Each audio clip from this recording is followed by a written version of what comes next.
ए राजा का हो? अरे गरम होता हो। गरम होता तो का करी? अरे स्प्राइट लिया स्प्राइट पिया भी, कोको कोला ना जाना। छटपटास कहे करी जाओ तनी नु।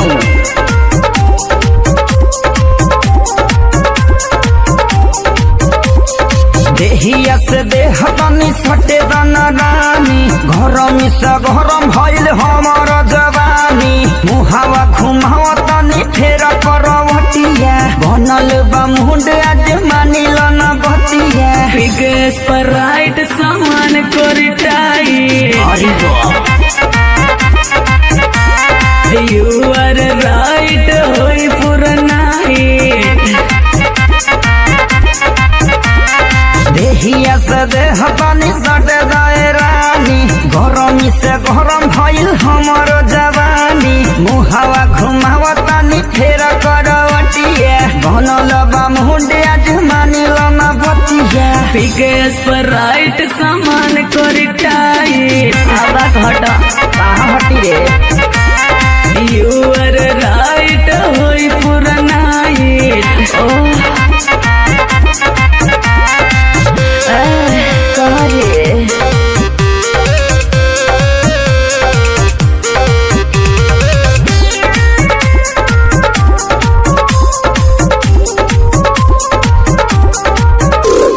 रुकिए बोलम तनी करे बरदास। फूल दबे सांस हमर लागत पियास। अच्छा वो न सटालो हमारा बोठावा से उठ, काहे काटो तारू अपना दातावा से कोट। पिके स्प्राइट सामान करे टाइट। यू आर राइट होई पूरा नाइट। देहिया से देह तनी सटे गए रानी, गरमी से गरम भइल हमर जवानी। मुहावा घुमावा तनी फेर करवटिया, बनल बा मुंड आज मानिल न बतिया। पिके स्प्राइट सामान करे टाइट।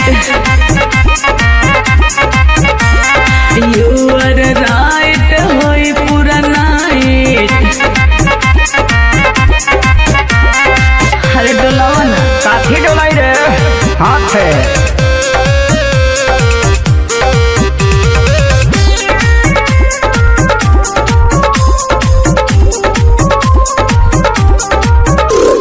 होखत बेचैनी कोरा कहे धाइनी, मन भइल हमर मोले लगनी खैनी।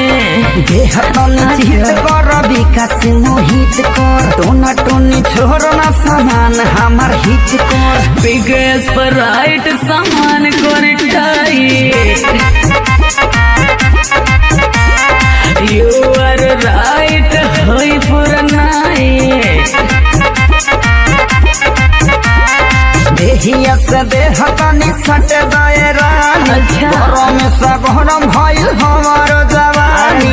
मुहावा घुमावा तनी फेर करवटिया, बनल बा मुंड आज मानिल न बतिया। पिगे स्प्राइट सामान कोरी टाइट।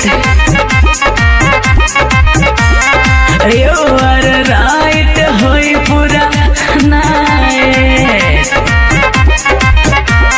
अरे गरम होता। अरे कितना गरम होला।